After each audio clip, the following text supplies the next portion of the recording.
So, welcome back to the fifth match of the evening.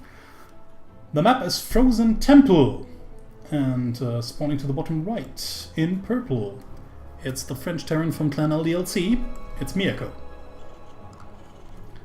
And spawning to the top left in blue, or teal, we have the Zerg from Russia, it's Sunokasuri. Which is sort of a Japanese name, I don't know what it means. I was way into manga and anime when I was younger, and I still kind of like reading a lot of series and watching some animes, but I'm not really up to date with all the series today, so yeah, I don't know where the name Sunokasuri comes from, but I'm quite certain that that is the way how it is pronounced, with an English touch. Purple Terran? Oh, Purple Terran. So, let's have a look. Yeah, of course Miyako just walling in.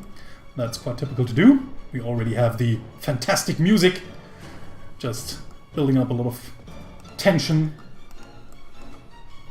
I actually like these hype casts done by the GSL casters, the Korean casters, for example.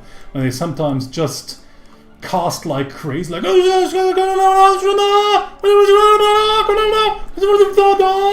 and then the guy has just built a depot. That's just funny as hell. So, Overlord moving across the map, other Overlord as well, so they have one Overlord checking the natural base and the other Overlord just moving moving to the back of the base in order to just move in later on and get some vision of the tech choice. So,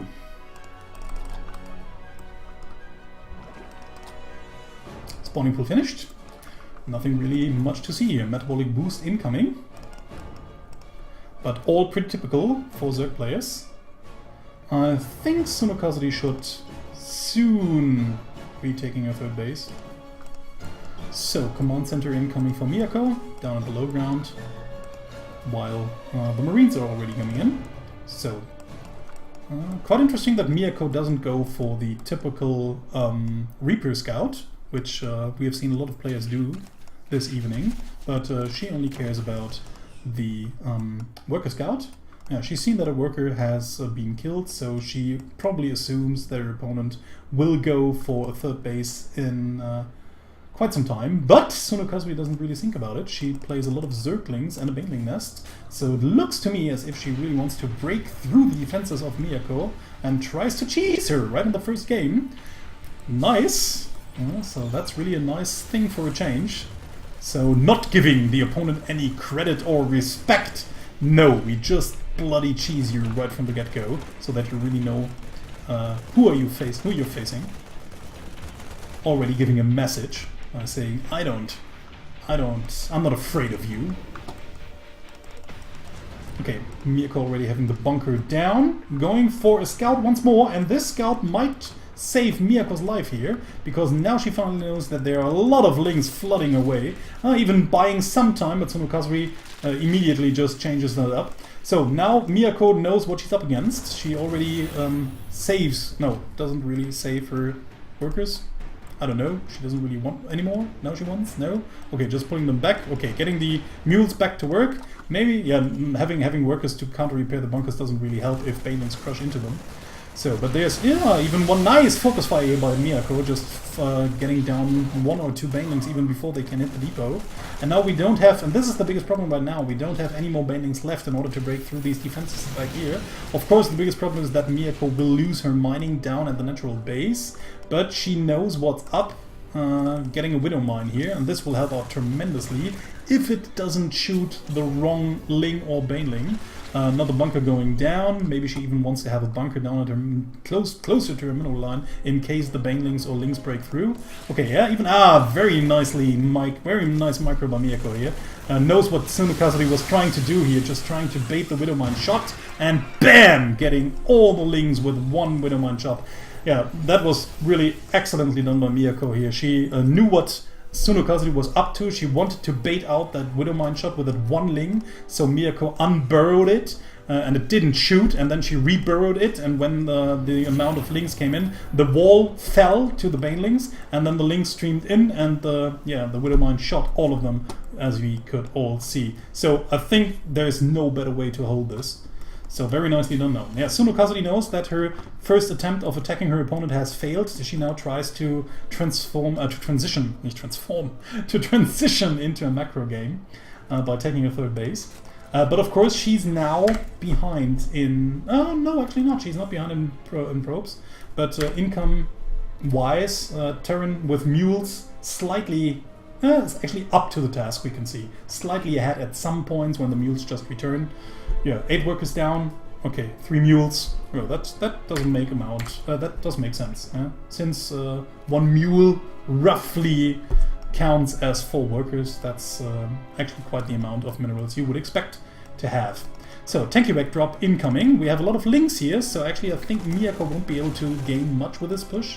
It depends, of course, on her siege tank micro and what she will be able to do. Okay, picking up the tank. Getting maybe one more shot off. Ooh, and that one hurt quite a lot. Liberated down. And now she will be able to unload her marines inside the liberation zone. Even taking down that liberator. Nice micro by her once more. In the meantime, she will be able to resaturate her base. Or actually, saturate it for the first time. While having some SCVs idling around. As she stated before in the chat, those must be French SCVs because they don't work at all. Lazy guys. Okay, but this is of course always a bad trade for Sunokasuri. She always has to fight against the Marines inside the Liberation Zone. And while she still manages to get that attack whittled down, it's done vastly cost the inefficient. So, and it won't get better anyways.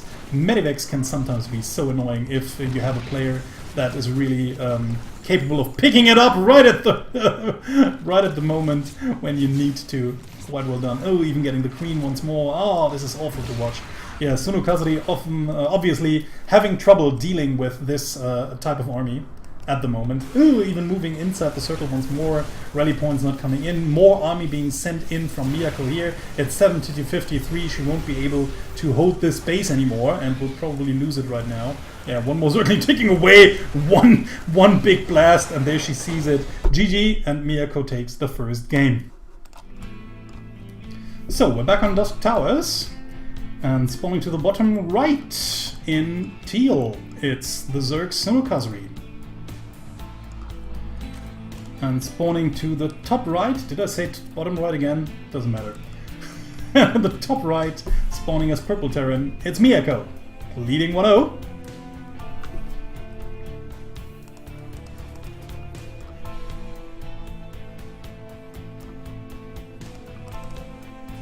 So, let's see what Miyako has up her sleeves this time.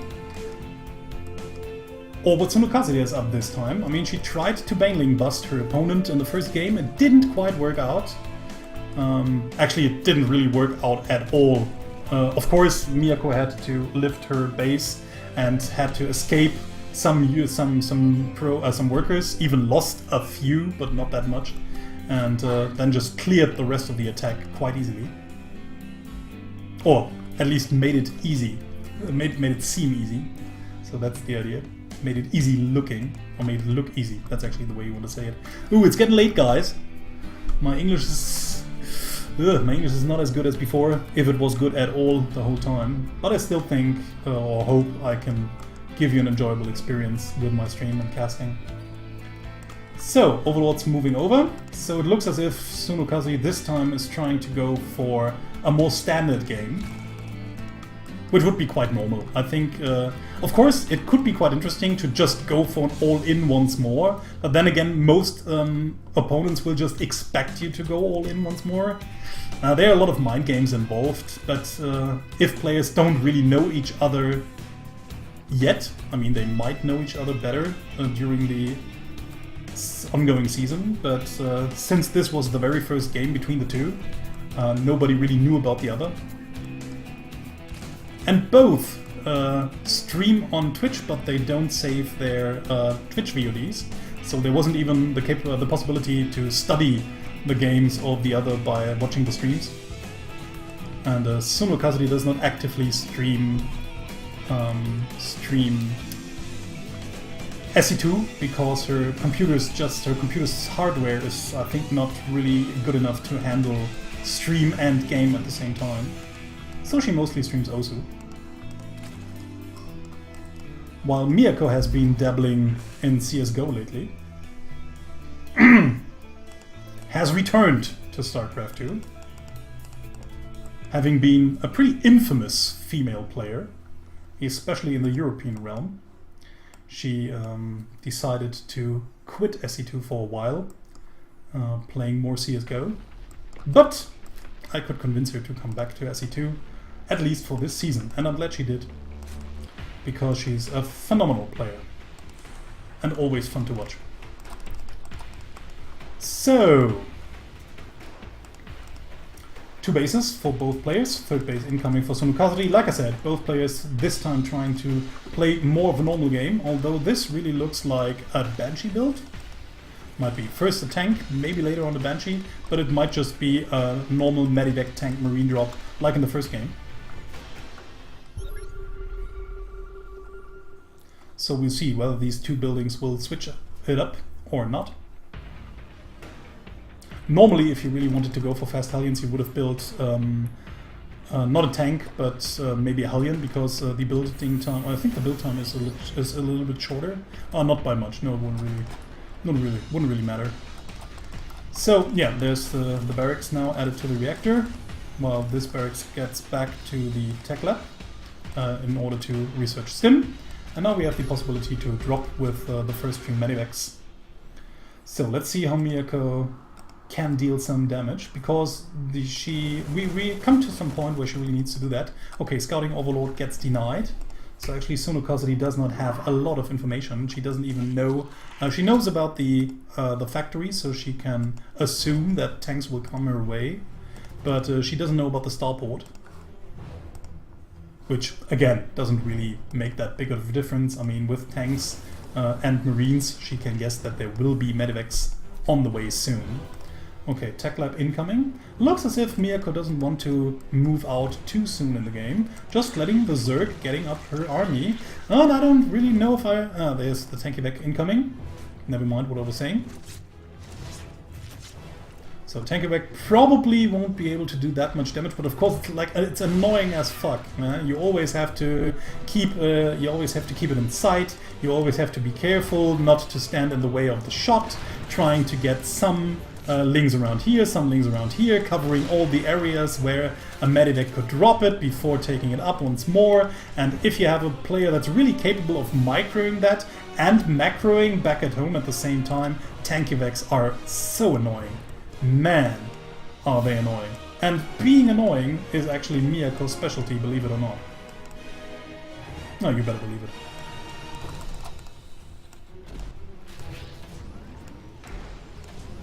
I think we should rename her from LDLC Nya Miyako to Being Annoying as Fuck Miyako. That would actually be a nice little thing. Being Annoying as Fuck, BAAS Miyako. I think that would... Nee, as fuck. Being Annoying as Fuck. BAAF? Barf.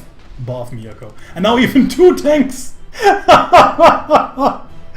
Now even 2 tanks being dropped all over again. Like I said, while microing back at the same time. Yeah, you actually you need some anti-air against this. The best way to deal this is with mutas, but at 619 you normally don't have them. And you see how annoying this is. I mean, see how she's playing with her actually. I mean, this is so annoying. You as a player you feel really bad when this happens to you, but there's not much you can do actually. I mean, there are so many places, especially on this map, where you can drop on the high ground, back on the low ground, back on the high ground, back on this high ground, back on the low ground. I mean, what can you do with links alone and some queens and not enough creep spread to even follow the medivacs? There's nothing you can do there. You can just, like I said, try to stand outside of the firing range of the tanks. Sometimes trying to get back in, maybe catching a tank while she's not looking or when she's off guard. But yeah, and now behind this, Miyako has just managed to get up a bigger army, has just managed to get her opponent confused, not macroing as well as she could have under normal circumstances, and now maybe even running over her. One tank is still pretty alive, the other one is pretty dead, but you first have to get to it in order to kill it, and even if you get, maybe Miyako can lift it once more. And now she only has links, and that's all, not even a high attack to deal with this army, and she can't. Overlord's dying left and right, maybe even if she just opted to go with GG, and it's 2-0 for Miyako. So, we're on the third map of this series. It's King Sejong Station. Actually, that's quite interesting, because as I said, throughout a matchup, it's always loser's pick, and Sunokasuri was the loser of the last map, so she had free map choice. And she chose King Sejong Station, which is quite interesting. Or maybe the players weren't really aware of that and just picked one after another, left, right, left, right, left, right, I don't know. Maybe I have to make this clear once more, but this is quite unusual. As I said before, King Sejong Station is indeed a Terran favored map. And since Sunokasuri has already had a lot of problems dealing with drops, although you have to admit they were really nasty, and Miyako played them excellently. But yeah, since she was struggling with drops and airplay already, I don't know if this is the best map for her. So yeah, we'll see how this is going to work out. She's going hatch first, while Miyako goes for the typical wall-in. It's a pretty standard play. I mean, what do you want to do? The first few seconds and minutes of the game are often the same in a matchup, because there are some important things you just need to do against a certain opponent. And against Zerg, you need a wall-off. It's just like that. Everything else is just, well, risky and suicidal. So you don't really want to do that. And that's actually the good thing about Legacy of the Void, with the faster pace of the game, that we now came to skip the first 5 to 6 minutes where nothing really happened, because all the players were just doing their regular thing and building up. Of course, for new players and lower league players, it's become a lot more stressful right from the get-go. So this is, of course, a disadvantage for them, or a negative point for them, and it makes it difficult for new players to find their way into SE2. But yeah, for the viewing experience, it's of course a good thing. So, SEV getting fended off after nibbling on that drone. So, spawning pool already. Like I said, it's mostly the same thing we've seen before. Reactor here, so it's probably going to be a Hellion build. Maybe even a Hellbat push, a Hellbat timing push, we'll see. But for now, it's just Hellions. Ooh, there's a refinery coming afterwards. So I think we'll see Hellions into Banshees. Okay, Reaper over here. This time she chose to go for a Reaper. Doing some damage with it. As this thing... Oh, already 4 kills. Mostly Lings, I assume. Maybe 1 or 2 drones, but the drone counter didn't show up, so I think it was only Lings. But still, I mean, killing 5 Lings with 1 Reaper is still a good thing to do. The first advantage already. Okay, maybe even getting the drone that wants to build the 3rd base. Oh, saving it. Very well done by Sunokasuri here. And the Reaper grenade. Ow! Getting their own Reaper. That must have hurt. Especially the Pride. And there's the starport. And there's the tech lab. So yeah, it's obviously going to be Banshee, I guess. Or maybe the same thing. Maybe just... Okay, never mind. No, it's probably just the same thing. First I thought it was a Hellion build, but no, it's just, again, the double marine production, tank coming afterwards, and a medivac. So yeah, even Miyako, not changing up her builds, just going for what has worked already, never change a winning build. And she knows that she can keep her opponent on her toes with her tremendous Medank play.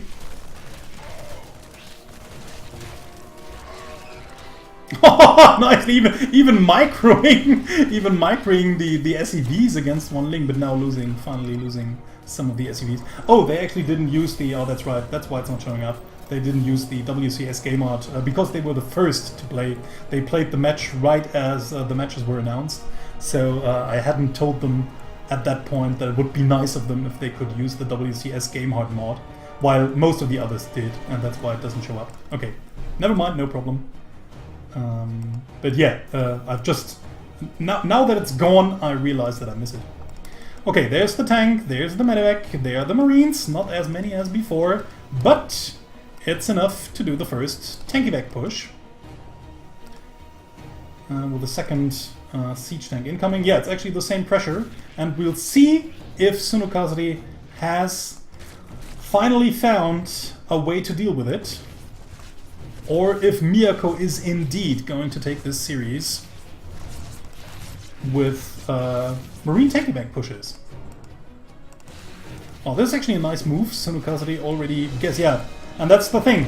That's why I said I don't know why Sunokasuri took this map, or chose this map, against a Terran like Miyako, who has annoyed her with tanky drops all over again, again and again, and now all over again. And this map is just great for it because of that position. You normally have to tear down this debris as soon as possible because of that. Yeah? Because of just that. This edge is so abusable for Terran if you don't tear down these rocks. And even then, it's still quite difficult to handle. Yeah, but it looks like this is, again, already it. Yeah. Forgetting one tank evac, but still getting it. Okay, nicely done here. And with the Liberator creating, again, a real death zone over here, where Sunokasuri just cannot engage. And these tanks can now just shoot forever, because you just don't have a chance. I mean, of course, you can walk all the way around, but even if you do, Miyako just gets the tanks inside her medevac and then just puts them somewhere else. So yeah, then you can run around again. You just have to take down this debris as soon as possible. Well, finally we have some mutas. Like I said, the only real way to deal with that are flying units. So mutas, and now she's got them. So she's finally found a way to deal with that, killing off the tanks and the other units. But of course, having lost still a lot. I mean, it's 73 to 60 supply. If we have a look at the work count, it's 47 to 45. Sunokasuri is on 4 bases, while Miyako is only on 2. She's building her third command center now. The typical spot for the third command center is blocked right now, but this will only delay the mining for a little more. It's a nuisance, but nothing more. Nothing really that annoying. So, and now I'd actually say that, well, let's have a look at the tech. Yeah, we have layer tech, we have spire. We don't have any upgrades. This is what worries me a little bit. But I'd say right at the moment, Sunokasuri is in a bit of an advantageous situation. Not by much, but by a little. Of course, the biggest problem for her right now is that she can't really deal any damage back to her opponent. The damage is more indirectly done by Miyako not having a third base, having committed a lot into this early push. Which also paid off. It did a lot of damage. But yeah, Sunokasuri, I think, in a slightly advantageous position right now. But yeah, let's see if she can make something happen with that. I mean, there's not really a big window opportunity for her to do a lot of counter pressure. Maybe a good Ling run by. I think that's actually the safest bet, what she does here, just grabbing a 4th base at the other side of the map. So she will have the possibility to move out either via that direction or via the left flank. And in the meantime, yeah, like I said, just a little bit annoying, but creep retreats a little bit faster now in Legacy of the Void than it did in Heart of the Swarm.